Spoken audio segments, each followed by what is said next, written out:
आइए इस संदेश को याद कर इस G20 समिट का हम आरंभ करें. Today at the very first day in G20 Summit, it was a very good day for India, reaching 100% consensus on the declaration. Prime Minister Modi also thanked for hard work of ministers and the Sherpa. He told that it was not possible without the hard work of the ministers and the Sherpa. Continuously they have put their effort to reach to this level. Later in the evening, there was another meeting where new corridor was announced. It was for India, Middle East, Europe Economic Partnership. On the issue of the induction of Africa Union, the spokesperson of South African President, Mr. Vincent, also expressed their view. He was very happy. We are delighted that it has finally happened. We are grateful at the leadership that Prime Minister Modi and the Republic of India has demonstrated. But still, on the question of Nigerian application for member, he had the different view. So you see that Nigeria is also applying for membership. How do you see it? What's important now is that the collective voice of the continent is going to be appropriately represented in such a premium or premier platform that is looking at international economic cooperation. That's what's important now. The issue of individual countries and their membership is an issue that member states can think about at a much later stage. For now, the focus is going to be on how do we then maintain a level of traction coming out of this summit going forward. But on the issue of Africa Union induction in G20, there was different view. A senior journalist from Arab News, Mr. Faisal, he was here to express his view as a journalist, what he sees and what are the benefits it will be for the G20 members as well as for African countries. But how do you see this kind of new induction of African Union? Already the South Africa was there, and even they were taking that Nigeria is also going to apply for this membership. How do you see this change and this development? Well, I think the more the merrier is what we want to believe, because you really can't leave anybody behind. And African voices for such a long time have been ignored or not given enough attention. And it's a huge area with a lot of potential and a lot of opportunities. And it's only fair for them to be part of this organization and any other organization they want to apply for. Because if we learned one thing from the pandemic is you really can't leave anybody behind. We all need to grow together, we all need to develop together, and we all need to cooperate.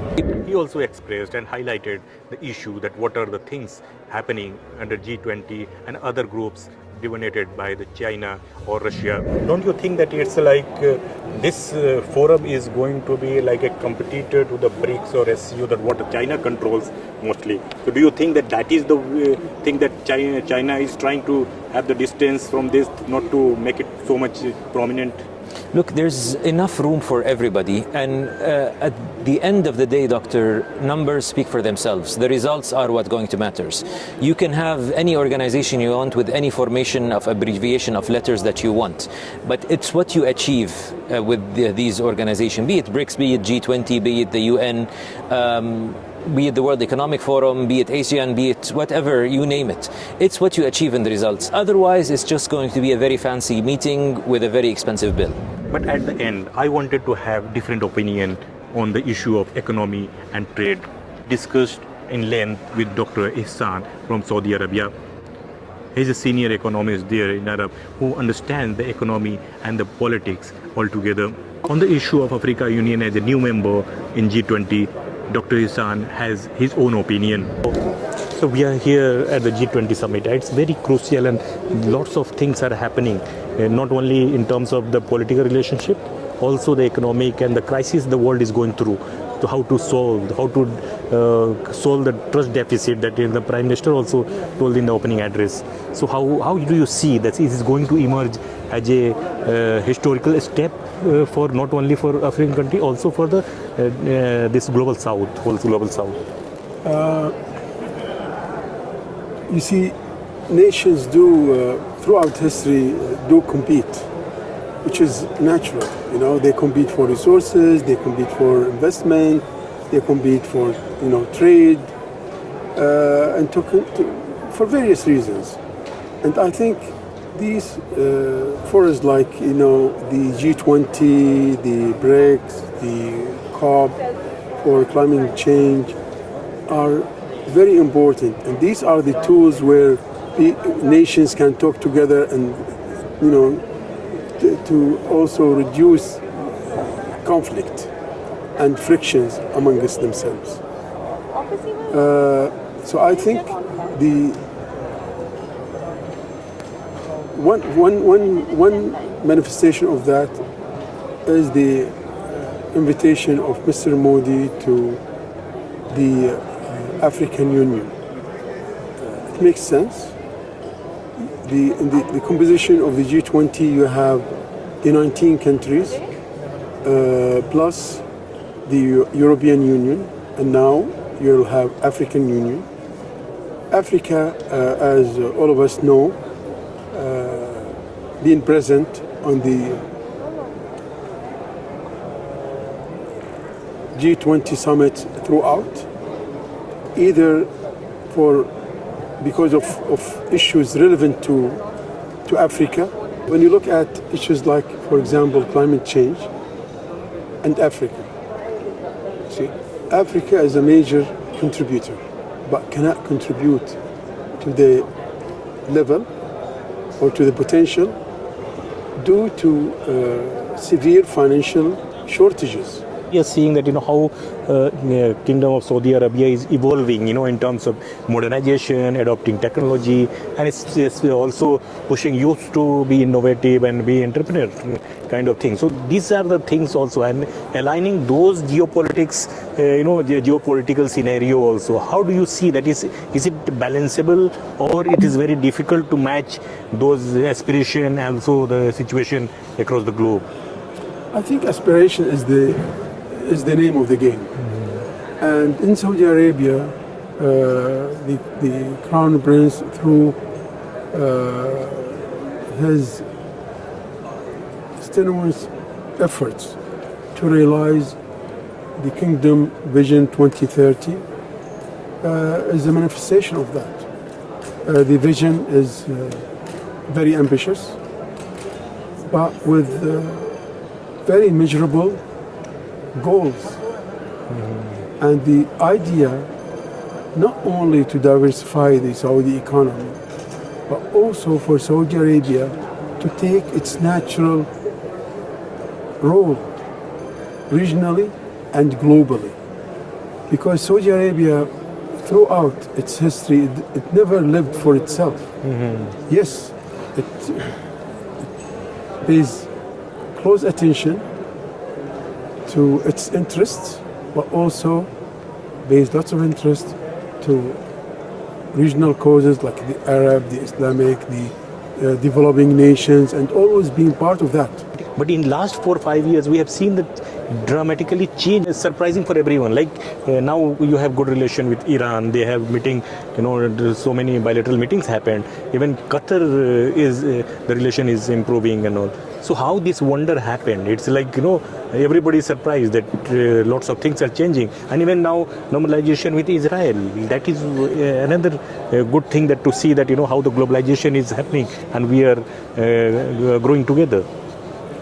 I think what happened that in 2016, the vision of Saudi Arabia 2030 was announced by His Royal Highness the Crown Prince.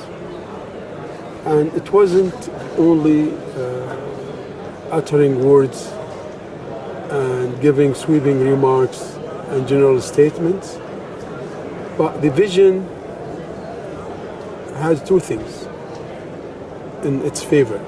One, that it is specific with goals. So there you have a better than 100 goals that need to be achieved by 2030, and these goals are measurable with specific KPIs that being reported upon quarterly. So every quarter there is a report on each of these KPIs. Plus, For realization, there are 13 vision realization program working as machines to push these goals toward fulfillment. The second, which is, in my view, the most important, which is the direct, very close supervision and management of His Royal Highness the Crown Prince. This is his number one priority. Lots of people look at the Vision 2030 as an economic undertaking. No, it is a socio-economic undertaking. And as you noted, that number of social issues achieved under His Royal Highness direct supervision and support. One of them is the empowerment of women. It's not easy for a conservative society to be convinced that we need to take full advantage of a resource, a very valuable resource that we have, which is the educated, capable Saudi women. So what happened is now that by the way, just to give one example regarding the goals of the vision, one of the goals of the vision was for the Saudi women participation in the job market to be 30% by 2030. That was fulfilled 9 years earlier. So this was about New Arab. New Arab means like Kingdom of Saudi Arabia, which is evolving and bringing all those folks into one group. MBS is trying hard to bring them in same fold where everybody can grow and move further. So this was the first day of G20 where several things happened. Declaration was adopted. New decisions will be taken tomorrow at the end of the meetings.